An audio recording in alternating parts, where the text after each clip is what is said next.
बिस्मिल्लाहिर्रहमानिर्रहीम। अस्सलाम वालेकुम students, I am your physics teacher. आज का लेक्चर स्टार्ट करने से पहले एक अच्छी बात, हज़रत अब्दुल्ला बिन मसूद रज़ी अल्लाह ताला अन्हो फरमाते हैं कि नबी पाक सल्लल्लाहु अलैहि वसल्लम ने इरशाद फरमाया, क्या मैं तुम्हें बताऊं कि जहन्नुम की आग किस चीज़ पर हराम है? वो हराम है हर उस शख्स पर जो अल्लाह और उसके बंदों के करीब है, उनसे नरम सलूक करता है और मलाइमत रखता है और उनके लिए सहूलत मुहैया करता है। डियर स्टूडेंट्स, हम अपनी फ़िज़िक्स बुक में यूनिट नंबर 3 डायनामिक्स में फ्रिक्शन के टॉपिक को डिस्कस कर रहे हैं और आज हम जिस पॉइंट को डिस्कस करेंगे वो है फोर्स ऑफ लिमिटिंग फ्रिक्शन। जब भी कोई ऑब्जेक्ट, कोई बॉडी रेस्ट की हालत में होता है या होती है तो हम उस बॉडी को मूव करवाने के लिए उस पर फोर्स लगाते हैं। बॉडी को मूव करवाने के लिए हम जो फोर्स लगाते हैं उस फोर्स को हम अप्लाइड फोर्स कहते हैं। फ्रिक्शन जो है वो उस अप्लाइड फोर्स की इक्वल होती है। अगर हम अप्लाइड फोर्स ज़्यादा कर दें तो फ्रिक्शन भी ज़्यादा हो जाती है, लेकिन फ्रिक्शन जो है वो एक ख़ास हद तक बढ़ती है। उस ख़ास हद के बाद फ्रिक्शन ख़त्म हो जाती है। उस हद को हम कहते हैं force of limiting friction, FS. Friction की एक मैक्सिमम वैल्यू है, उस वैल्यू को हम कहते हैं फोर्स ऑफ लिमिटिंग फ्रिक्शन। तो फोर्स ऑफ लिमिटिंग फ्रिक्शन को हम ऐसे पढ़ सकते हैं, the maximum value of friction, friction की मैक्सिमम वैल्यू, ज़्यादा से ज़्यादा value is known as the force of limiting friction. उसे हम कहते हैं फोर्स ऑफ लिमिटिंग फ्रिक्शन और उसको हम एफ एस से रिप्रेजेंट करते हैं। फोर्स ऑफ लिमिटिंग फ्रिक्शन जो है ये डिपेंड करती है नॉर्मल रिएक्शन फोर्स पे बिटवीन टू सर्फेसिस, दो सर्फेसिस के दरमियान। दो सर्फेसिस के दरमियान जो नॉर्मल रिएक्शन फोर्स होती है उस पर हमारी force of limiting friction depend करती है। तो देखते हैं, कल के लेक्चर में हमने इस केस को डिस्कस किया था जिसमें टू सरफेसेस जो हैं ये एक दूसरे के ऊपर पड़ी हुई थी, दो ब्लॉक्स जो हैं वो एक दूसरे के ऊपर पड़े हुए थे।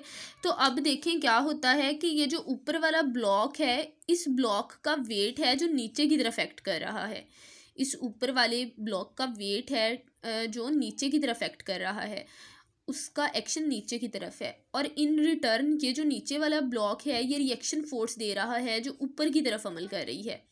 दो फोर्सेस हैं, एक वेट की फोर्स भी है और दूसरी रिएक्शन की फोर्स भी है। ये जो हमारा फोर्स ऑफ लिमिटिंग फ्रिक्शन है ये डिपेंड करती है उस रिएक्शन फोर्स पे जो यहाँ ऊपर की तरफ लग रही है।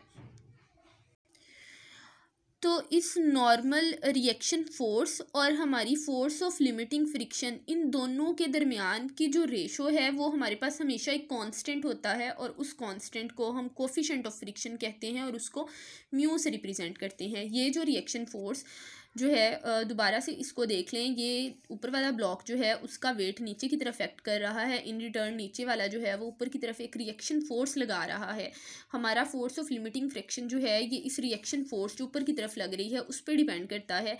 रिएक्शन फोर्स और फोर्स ऑफ लिमिटिंग फ्रिक्शन के दरमियान एक रेशो होती है जो हमेशा एक कांस्टेंट होता है और उस कांस्टेंट को हम कोफिशिएंट ऑफ फ्रिक्शन कहते हैं और उसे म्यू से रिप्रेजेंट करते हैं।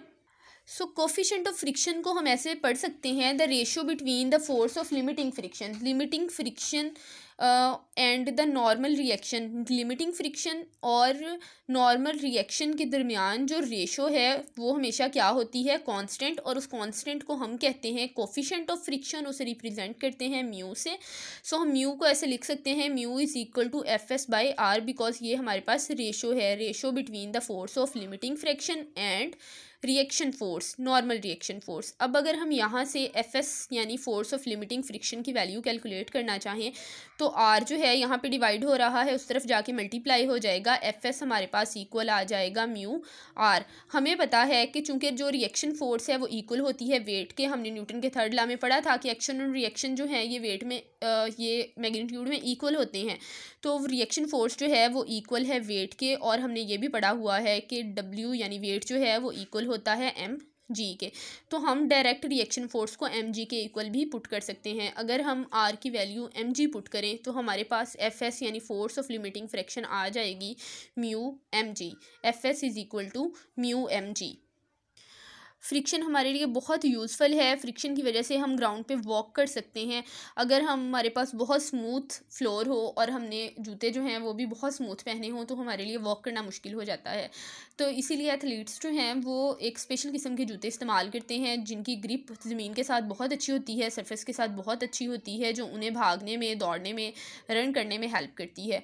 तो आज हमने जिस टॉपिक को डिस्कस किया वो पेज नंबर 73 पे यहाँ से लेके पेज नंबर 74 के स्टार्ट तक है। आपने इस टॉपिक को बहुत अच्छे से समझ लेना है। इन दोनों टर्म्स को, फोर्स ऑफ लिमिटिंग फ्रिक्शन को और कोफिशिएंट ऑफ फ्रिक्शन को बहुत अच्छे से स्टडी करना है, इसको लर्न करना है। थैंक यू, अल्लाह हाफिज़।